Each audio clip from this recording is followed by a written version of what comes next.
Is up, everybody? It is Z McQueen here with yet another video. Here we are doing top 5 things that you're doing wrong in Clash of Clans. Now this doesn't mean you specifically, but maybe someone in your clan or someone you know. Maybe it's your mom. Your mom probably doesn't even play Clash of Clans, but if she does, I give a thumbs up to your mom because I can't get my mom to download it. Anyway, number 1 is wall breaker placement, or is it timing? However you want to look at it, it's wall breakers, guys. A lot of people overlook them. Now here, Gold Minotaur does a standard go wipe attack here. Maybe I should do a go wipe video here in the future, but anyway, here he goes. He throws down his golems. It's a decent angle to come in from, I guess. Now I used 2 wall breakers here on this golem up here. Good idea, bad idea? I say good idea just for the fact that it opened up that area for the golem to go into the area where the defenses are. It keeps the golem ahead so these wizards behind here don't get drilled by all the defenses. Now, for the rest of his wall breakers, let's go ahead and look at this. He goes ahead and places 2 down here. Now, he can't really change where the wall breakers go after he places them down, so that's a little bit pointless for the wall breakers to be there. But anyway, he has some wall breakers up here that we're going to look at. And they do a fine job of opening this up. That's fine. It opens up more areas, which is great and all. But he didn't bring enough wall breakers to break in this section. Now, there's one wall breaker left up here that does a decent job of weakening those walls, but as you can see now, the rest of his troops are already caught up to the golem, which is stuck here in the center, and that golem isn't going to be doing a whole lot of help now, or both of the golems rather. They're not going to be doing a ton of tanking now because it's kind of like luck really at this point where the rest of the troops are going to go, so the rest of his wizards come down and whatnot. And the rest of the raid just kind of goes sour from this point on because he didn't bring enough wall breakers. If you are going to bring wall breakers or not, or a jump spell or whatever, make sure that it's down early enough to keep those golems or whatever meat shield you have ahead of time. Make sure that those wall breakers do a good enough job of breaking into the core, of getting far enough. So make sure you bring enough. Some guys only bring like 3 wall breakers. Some people bring 12 wall breakers. So really look at the base, figure out how many you need. Throw a raid spell down. Yes, raid spells do work on wall breakers too, guys. So go ahead and try that out for your next attack, fellas. Now, let's move on to number 2. Dang, that was quick. On to number 2 already. So, number 2 for the countdown, the top 5, the whatever. Anyway, number 2. Hero specs. Why hero specs? Because you guys suck at using hero specs. Maybe not you specifically. Maybe it's your mom. She's new to the game. Again, props to your mom playing Clash. Anyway, here we have it. Alexander, who was our number 1 this war. Obviously it says 1 Alexander. It's not...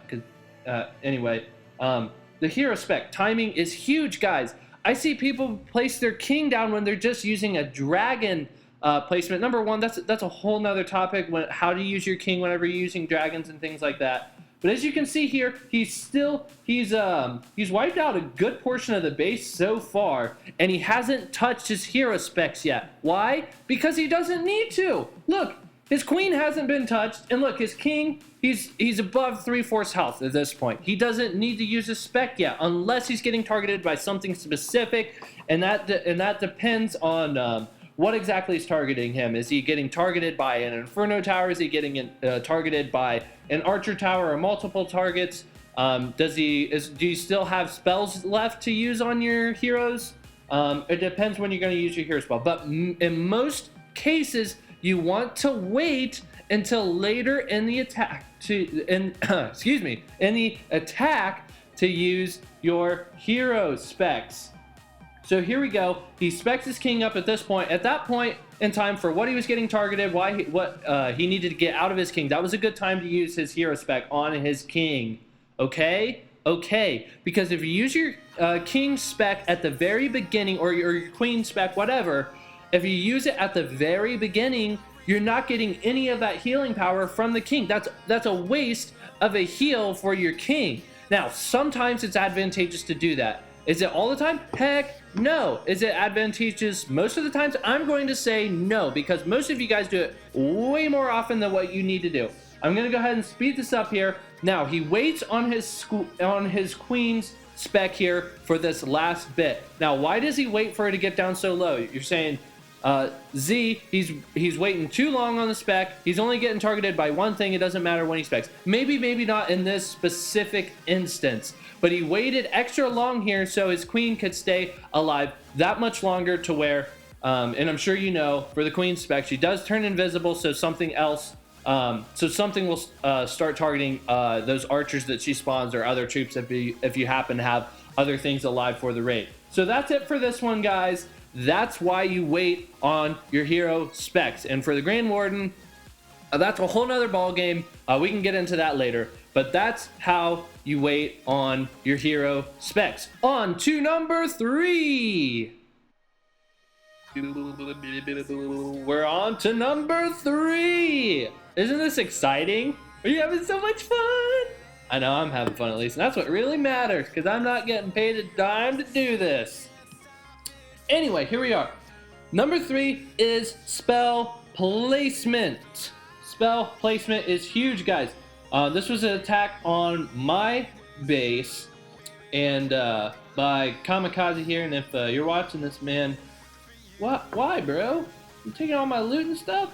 No, anyway, spell placement, jump spell.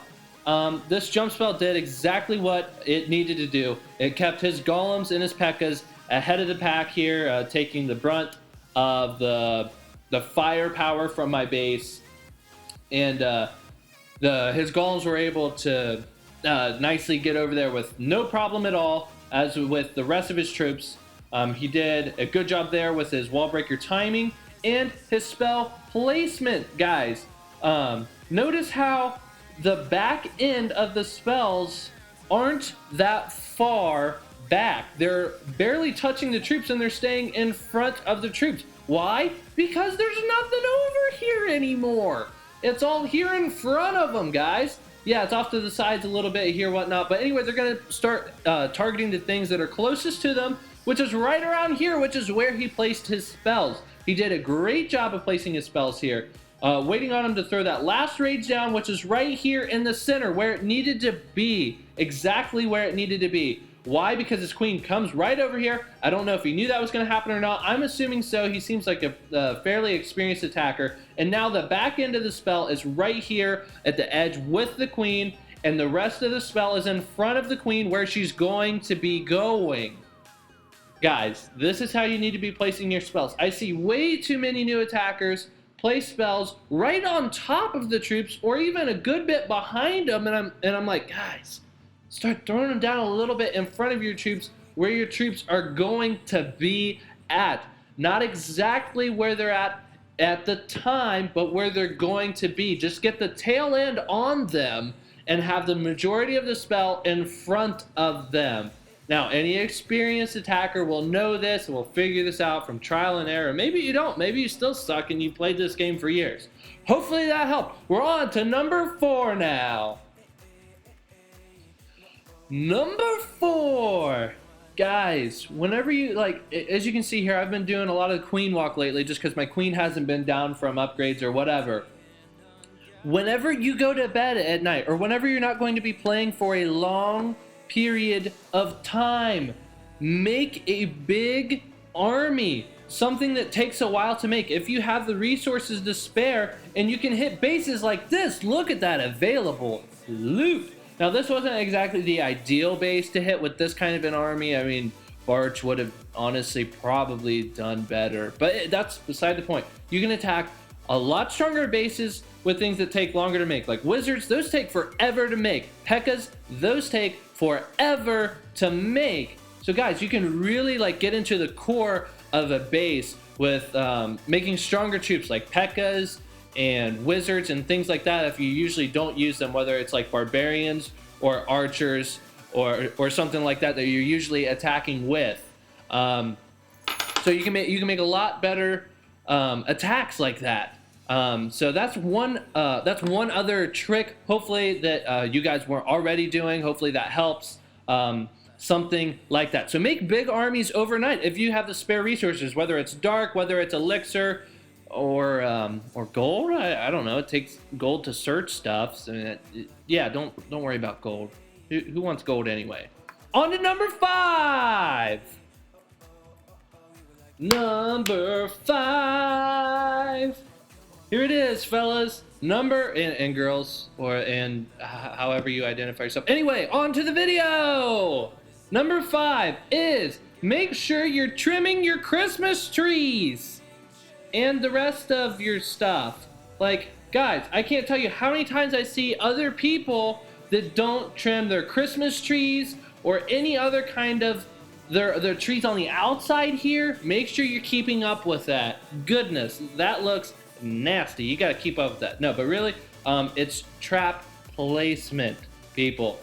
Okay, so many people overlook where to place their traps. They kind of just throw them down or put it all in front of the dark elixir or the town hall, and they're like, oh, this is the greatest base ever because it's going to be impossible for him to get. You put one giant in front of those traps and he's going to get most of that out of the way like that in one fell swoop. So you need to be more strategic with your trap placements.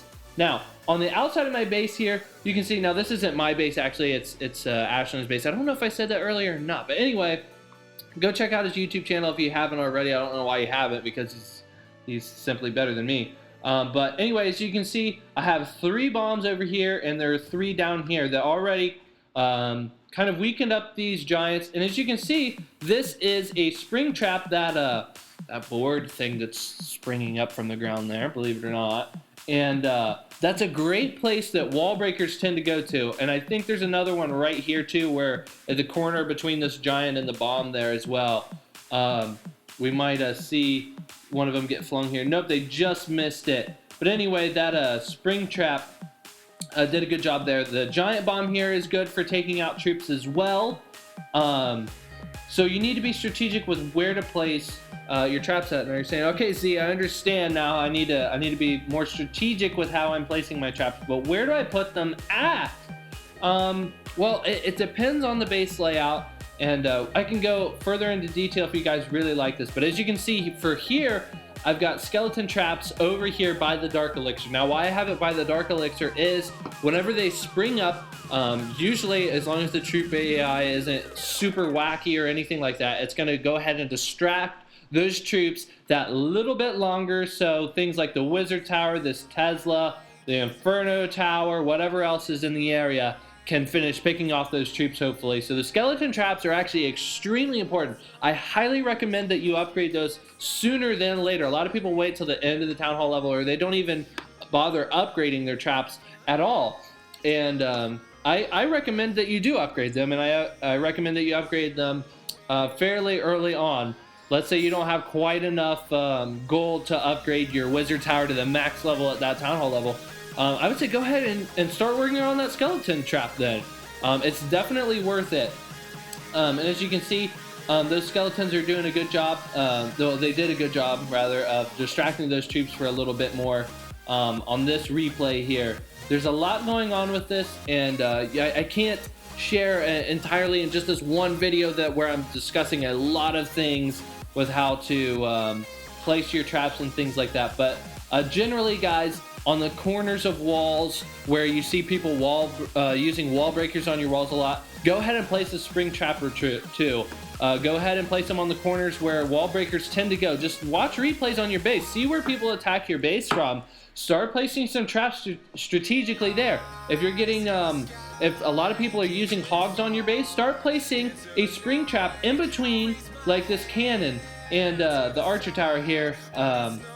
I'll go ahead and play again just so I can show you guys. In between the defenses, because defensive targeting troops are going to go from defense to defense. So place it right in between there. Now we'll go back into my account right here. So a good place to place your spring traps, for example, where do I have them at? Okay, here's one. On the corners of the walls where the wall breakers are going. Bombs are on the outside here. Things like this.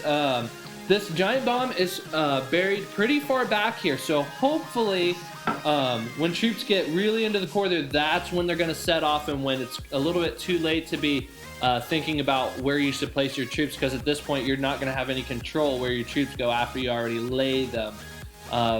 Again, guys, so for a spring trap, a possibility would be something like this: a spring trap here or down a little bit lower, and just in between things. So if this air defense was over here, a good place to place a spring trap would be in between those two defenses buildings, things like that, guys. So that's the last tip. Hopefully this was helpful. Hopefully you learned something, and if you didn't, well, I tried. That's pretty much it, guys. This is Z McQueen repping the clash scene.